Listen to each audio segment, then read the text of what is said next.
What's happening, everybody? Welcome back to the channel. Welcome back to another college basketball video. It is Thursday, November 20th. Some more college basketball action to dive into tonight. I'm going to be breaking down my favorite plays off of the slate. Before we dive into those, we do need to jump over there to the Guy Boston Sports website. After all of these videos, that's where I lay out all of the plays that I am going to be betting myself. So make sure you check that out. You'll find a link down there in that pinned comment that will send you right over there to the website. So let's go ahead and jump over there. Let's recap our plays from Tuesday night. Let's see what we put in then and how that all ended up going down. We put two plays in Tuesday night. We only go 1-1. We took Kentucky laying 4.5 points, and they do not win that one, so we do not win on that bet.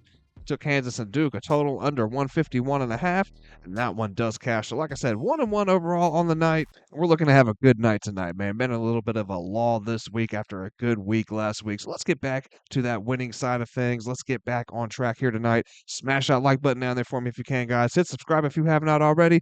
Let's go ahead and jump into the first play that we're going to be looking at. Going to be looking at that New Mexico game taking on Nebraska. Nebraska, they've been pretty hot to open up the year, guys. 4-0 straight up. They're 3-1 against the spread. They carry an 8-game winning streak into this one, dating back into last season, and they've covered in 7 of those 8 wins. They're coming into this one fresh off of a high-scoring 16-point come from behind 105-99 win over Oklahoma. Nebraska, they also rank 85th for defensive rating. They're 22nd for offensive rating. They're sitting at 40th overall in the Ken Palms. They're shooting 38% from deep, just under 50% overall from the field, with an effective field goal percentage of 59.4%. That's 28th overall in the nation. The Lobos, man, on their end, they have an entirely new roster and coaching staff coming into this year, man, with 14 new players under first-year coach Eric Olson. They started off strong this season, 3 big wins, but they just lost their first game of the year to in-state rival New Mexico State, 76-68. So they're sitting at 3-1 straight up on the year, but they are just 1-3 against the spread.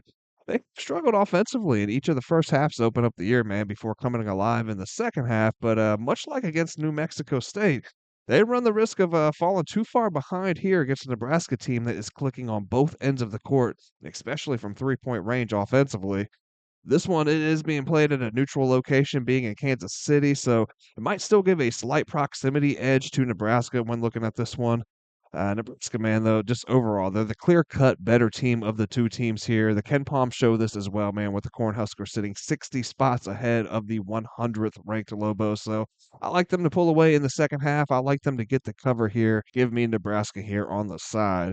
The next up, I'm going to be looking at that Texas Tech and Wake Forest game. Now, each of these teams, they enter in at 3-1 straight up, but we got Wake Forest sitting at 2-2 against the spread.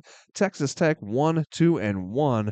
These are two very solid defenses, man, with Wake Forest coming in at 31st for defensive rating, Texas Tech at 25th. But the Red Raiders have struggled staying effective defensively without fouling.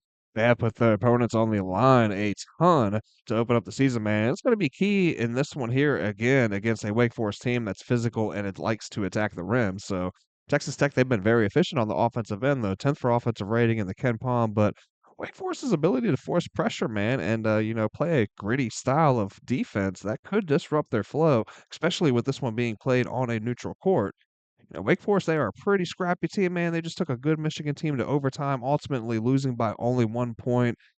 So they're going to rely on their physicality, man, and I like them to keep things closer here early in this one. So give me the Demon Deacons in the first half on the spread here in this game, man. That is going to wrap it up here tonight. Hope you guys enjoyed the video. Hope you enjoyed the content. And if you did, please don't forget to smash that like button on your way out. Hit subscribe if you have not already. And that will do it, man. Hope you guys all have yourselves a great Thursday night. Hope you guys all cash out.